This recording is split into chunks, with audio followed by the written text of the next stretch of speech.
Apa mazhab apabila setelah salam membuka tangan kanan, terus apa hukumnya?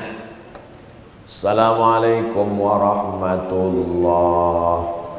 Assalamualaikum warahmatullahi. Saya kalau menjelaskan fikih biasanya begini menurut mazhab paling tua Hanafi, mazhab nomor 2 Maliki, mazhab nomor 3 Syafi'i, mazhab nomor 4 Hambali. Tentang bismillah. Bismillahirrahmanirrahim. Alhamdulillahi rabbil alamin. Mazhab Syafi'i. Alhamdulillahi rabbil alamin. Ar-Rahmanir-Rahim. Hanafi dan Hambali. Bismillahnya sir. Gak pakai bismillah sama sekali. Allahu Akbar. Alhamdulillahi rabbil alamin. Maliki. Hanafi, Hambali gak pakai bismillah jahar, sir. Syafi'i bismillah jahar. Maliki gak pakai bismillah sama sekali. Tapi ada imam kami Pak Ustadz langsung Qul huwallahu ahad. Itu namanya imam grogi. Lupa dia baca Al-Fatihah. Sami Allahu liman hamidah. Allahumma hdina fi man hadait. Syafi'i. Imam kami gak baca kunut Pak Ustadz. Hanafi dan Hambali gak pakai kunut. Syafi'i berkunut. Tapi kemarin Pak Ustadz ada katanya imam kunutnya nggak bunyi dan kunutnya sebelum rukuk. Maliki kunutnya sebelum rukuk. Walam yakul lahu kufuwan ahad. Allahu Akbar. Maliki. Hanafi, Hambali nggak pakai kunut. Syafi'i berkunut setelah rukuk, i'tidal. Maliki berkunut sebelum rukuk, enggak berbunyi. Jadi begitu saya selalu menjelaskan. Dulu kelahi masalah kunut, enggak kunut nih kelahi. Alhamdulillah Pak Ustadz, di tempat kami sekarang udah enggak kelahi lagi. Kenapa? Karena enggak sama sholat subuh. Tentang masalah meletakkan tangan, enggak ada tiang mic-nya, enggak bisa saya kasih contoh. Tentang masalah salam, Assalamualaikum warahmatullahi. Assalamualaikum warahmatullahi. Tangan yang buka mazhab apa Pak Ustaz? Sampai sekarang saya nggak tahu. Memang betul saya nggak tahu. Mungkin kurang bacaan saya. Nah, itu. Tanya nanti sama Ustaz yang tahu. Mungkin ada kitab yang dia baca. Udah saya cari-cari nggak jumpa. Mazhab apa? Wallahu a'lam. Mungkin mazhab buka tutup.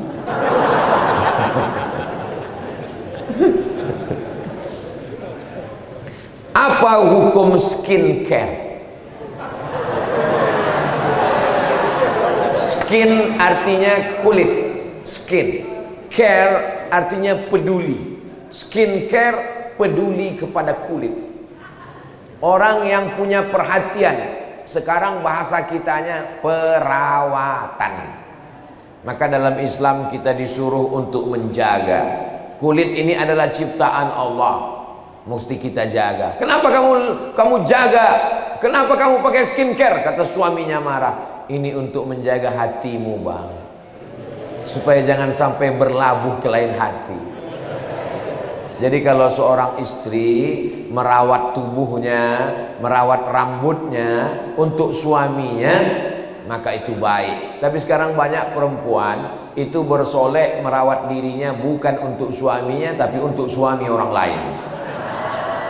Kalau di rumahnya sama di kantor beda. Kalau mau berangkat kerja, dia seperti bidadari turun dari langit. Tapi setelah pulang seperti mak lampir. Dan ini tidak ada di Makassar. Ini ada di planet Mars. Di Makassar semuanya baik-baik, solihah, solihah. Jadi kalau ada suaminya minta kepada istrinya, istriku, supaya aku betah di rumah, aku ingin rambutmu dibuat gerabang seperti sarang tawon. Aku ingin melihat kau putih bersih seperti bidadari. Boleh apa tak boleh? Boleh, selama tidak menggunakan barang-barang yang haram. Yang tidak boleh itu adalah tabarrajna tabarrujal jahiliyatil ula, bersolek-solek jahiliyah untuk orang lain. Saya disuruh almarhumah mak saya ngantar undangan. Pergi kau antar undangan ini ke sana. Iya lama, saya antar undangan. Assalamualaikum. Assalamualaikum. Atuh. Ada ibu-ibu buka. Ini ada undangan kiriman dari mak saya. Ya. Terus saya pulang. Udah kau antar undangan tadi? Udah mak. Ketemu sama ibu itu? Enggak ada dia di rumah. Terus siapa? Enggak tahu, ada perempuan buka pintu, saya titip sama dia. Ayalah. Ada ibu itu tadi di rumah. Dia nerima undangan itu. Mak tahu dari mana? Dia bilang dia nerima, katanya jumpa. Enggak. Iya jumpa. Enggak. Loh, saya heran. Rupanya mukanya berubah. Ustadz juga berubah. Kemarin kami lihat waktu di YouTube beda. Sekarang lebih putih, lebih muda. Itu bukan, saya nggak ada pakai perawatan. Itu memang handphonenya perlu diganti. Beda waktu Ustaz Somad ceramah di Masjid Raudhatul Muflihin. Di Raudhatul Muflihin ini wajah saya cerah. Kenapa? Lampunya banyak. Kadang di beberapa masjid itu lampunya cuma 3. Itu maka wajah saya nampak hitam. Raudhatul Muflihin, lihatlah lampunya, Masya Allah, menyala luar biasa. Berapalah iuran listrik masjid ini? Mudah-mudahan yang berwakaf terang benderang kuburnya, insya Allah. Jadi al-aslu fil asya al-ibahah. Hukum asal segala sesuatu bukan haram. Hukum asal skincare mubah, boleh. Kapan dia menjadi haram? Kalau barangnya haram. Mohon maaf ya Bu, ini ada produk skincare dari Jepang dan Korea. Ini sangat bisa memutihkan kulit. Belum dipakai udah putih. Saking mahalnya. Baru disebut harganya, ibu tuh langsung pucat. Apa? Langsung putih. Dan ini terbuat dari lemak babi. Nggak apa-apa, babi, anjing nggak apa-apa. Yang penting nggak boleh, haram. Walaupun tidak dimakan, karena untuk kulit nggak boleh. Tapi kalau dia bilang ini terbuat dari nabati, tanam-tanaman, boleh asalnya. Ada yang haram, asalnya halal, tapi penggunaannya menjadi haram. Kenapa? Merubah ciptaan Allah. Itu tidak boleh. La'anallah, 5 yang dilaknat Allah. Hadis dari Abdullah ibnu Mas'ud radhiyallahu anhu. La'anallahul washiman, Allah melaknat tukang buat tato. Wal mutashimat, minta buatkan tato. Wal mutanammisat, orang yang mencabut ini. Apa namanya ini? Alis, dicabut, digunting, dibakar, hilang. Pas mau pergi undangan, dibuang kiri, dibuang kanan, tengok di kaca, macam hantu. Dia sendiri pun takut. Kawan sudah nelpon bola boleh. Kapan kita berangkat? Ini undangan, aku sudah sampai depan rumahmu. Waduh, gimana ini? Untung ada spidol suami. Spidol langsung pakai kiri, pakai kanan. Dah apa-apa. Berangkat sampai di tempat undangan, makanannya pedas. Cabenya banyak. Waduh, panas. AC-nya mati, meleleh. Rupanya pakai spidol whiteboard. Ambil tisu, panas ya. Iya, orang senyum, dia pun senyum. Tidak tahu udah berserak-serak. Ya, boleh. Wal mutafallijat, mutafallijat mengotak-atik gigi. Gigi dipotong, dimacam-macam. Wah, ini tidak boleh. Dulu pakai kawat duri itu pagar, sekarang gigi pakai kawat. Hari Senin hijau kawatnya, hari Selasa merah, hari Jumat pink. Wal mughayyirat, merubah ciptaan Allah lil husni, hanya untuk mencantik-cantik. Kalau merubah dari yang tidak layak menjadi layak, boleh. Nauzubillah, mohon maaf. Misalnya tumbuh gigi kurang layak, sehingga kalau dia senyum tamu 3 minggu nggak bisa tidur. Lalu kata dokter, ini bisa dipakai merubah yang tidak normal menjadi normal, yang tidak layak menjadi layak, boleh. Tapi yang sudah layak di otak-atik, maka ini perlu ke panti jompo, ke panti asuhan, ke tempat orang fakir miskin, supaya duit yang mubazir ini dipakai untuk beli beras, menyekolahkan anak yatim, lebih bermanfaat lagi untuk umat. Mudah-mudahan kita tidak sibuk untuk sesuatu yang tidak penting. Kita memikirkan investasi akhirat insyaallah. Amin ya rabbal alamin. Kami dari grup Happy. Oh, Happy itu dari bahasa Inggris, bahagia, mesra, masjid raya. Bolehkah sholat syuruk secara berjamaah? Nama waktunya syuruk, pakai kop. Nama sholatnya isyraq, pakai kop. Kalau pakai kop Pak Ustaz, isyraq syirik artinya. Nama waktunya syuruk. Jam berapa syuruknya Pak Ustaz? Tanyalah ke Google. Ini ada jam. Imsak 4.08, subuh 4.18, syuruk 5.34. Sekarang sudah jam 6, berarti boleh sholat sunat isyraq. Nama waktunya syuruk, nama sholatnya isyraq. Syaratnya 3. Man sholat subha fi jama'atin, sholat subuh berjamaah. Summa qa'ada yadhkurullah, jangan keluar masjid, duduk berzikir mengingat Allah. Hatta tatlu asyam, sampai terbit matahari. Matahari sudah terbit. Summa yusalli rak'ataini, salat sunat 2 rakaat. Yang pakai usalli sunnatal isyraq rak'ataini lillahi ta'ala. Iftitah, Fatihah, ayat. Ayatnya Pak Ustaz? Ya, ayat yang biasa, kulhu. Ayat wadduha bagus, ayat panjang bagus, wasyamsi bagus, alam nasrah bagus, terserah. Faqra ma tayassara minal Quran, baca apa yang mudah bagimu. Kemudian ruku, i'tidal, sujud, duduk antara sujud, sujud, tegak lagi, Fatihah, ayat, ruku, i'tidal, sujud, duduk antara sujud, sujud, salam. Maka pahalanya kanat lahu ka'ajri hajjatin wa umrah, dapat pahala seperti haji dan umrah. Tamah, sempurna. Hadisnya hadis hasan dalam kitab Sunan At-Tirmidzi, maka tidak diragukan, tidak ada ikhtilaf antar ulama. Bagaimana kalau dilaksanakan berjamaah bersama-sama? Kata Imam Nawawi dalam kitab Al-Majmu' Syarah Muhadzab, idza fu'ila dzalika ahyanan jaza. Salat sunat terbagi 2. Ada yang dilaksanakan berjamaah, ada yang dilaksanakan sendiri. Di antara salat yang dilaksanakan berjamaah, salat Idul Fitri, salat Idul Adha, salat istisqa minta hujan, salat kusuf gerhana matahari, salat khusuf gerhana bulan. Ini dilaksanakan berjamaah. Ada salat yang sendirian, salat duha, salat tahajud.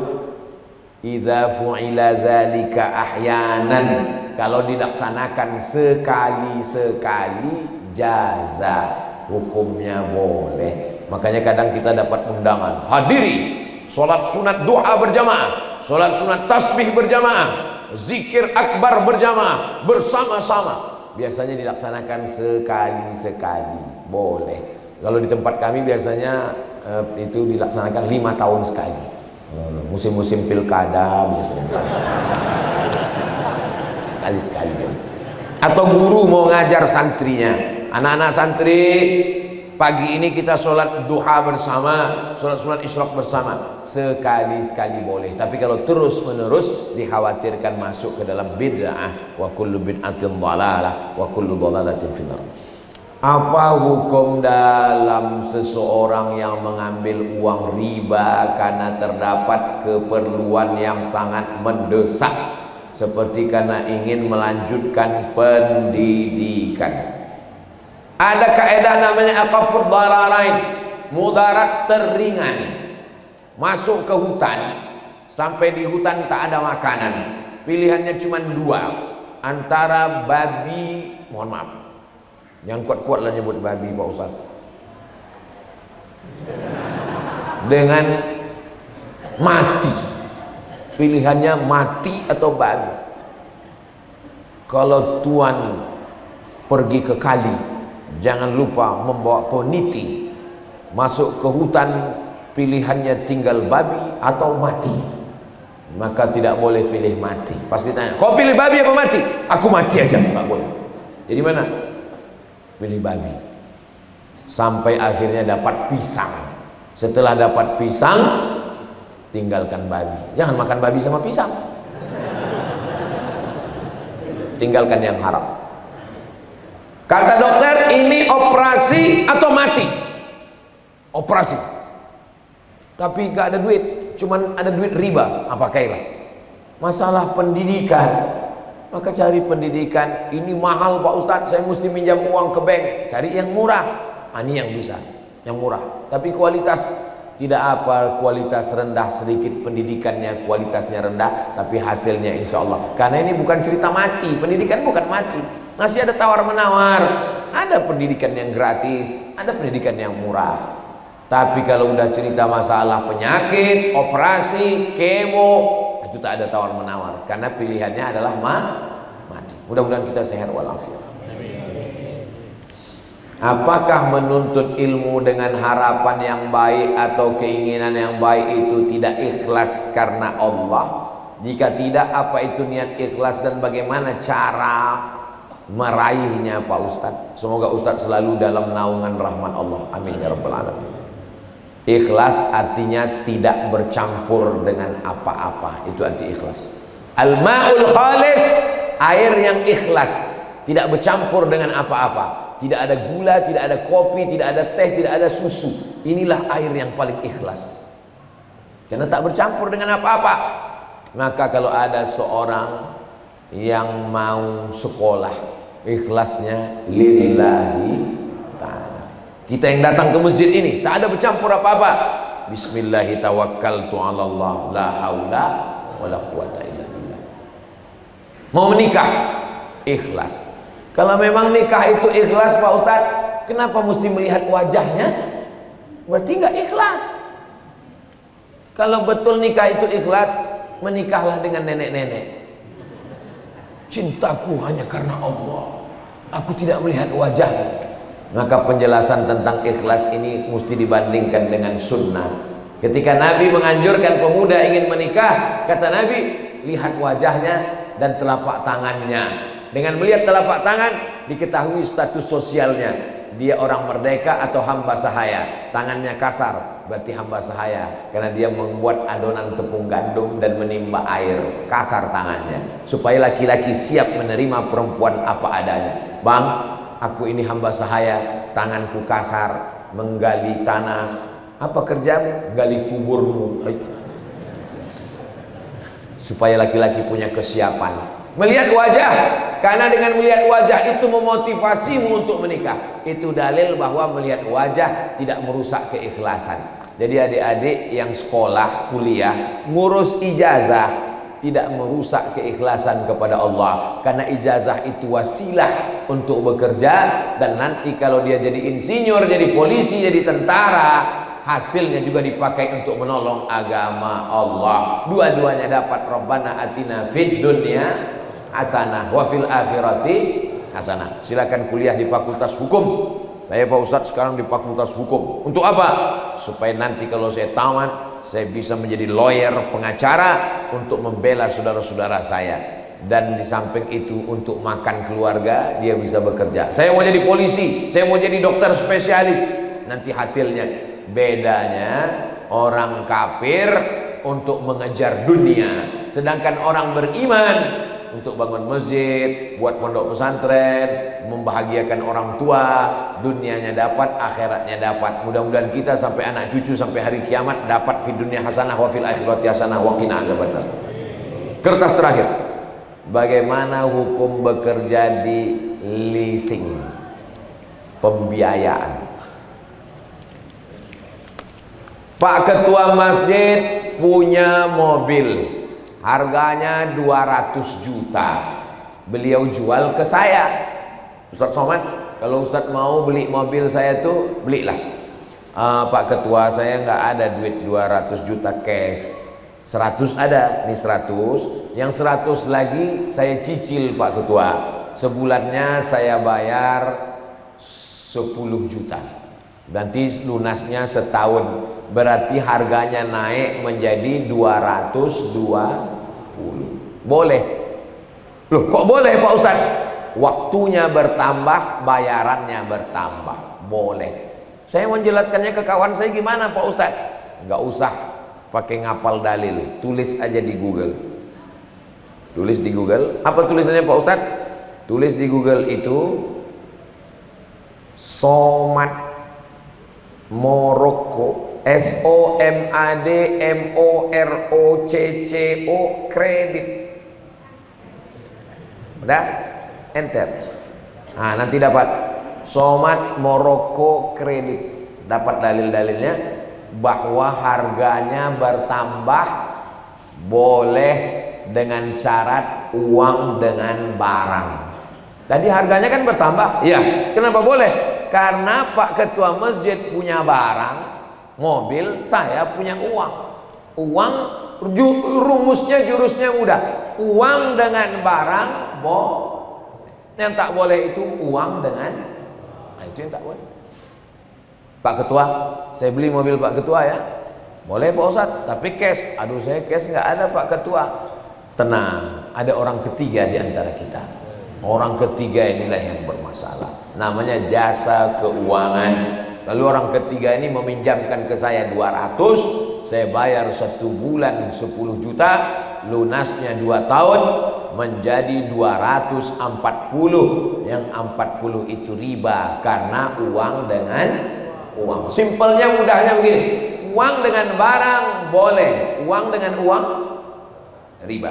Lengkapnya ada dalam tulisan saya, Somad Morocco spasi kredit, enter, share ke teman-teman. Mudah-mudahan bermanfaat insyaallah. Amin ya rabbal alamin. Sekarang sudah jam 6.12, lebih kurang 72 menit kita bersama di akhir majelis. Mari kita sama berdoa kepada Allah supaya kita diberikan kebaikan-kebaikan. Ala hadhihi niyah, al-Fatihah.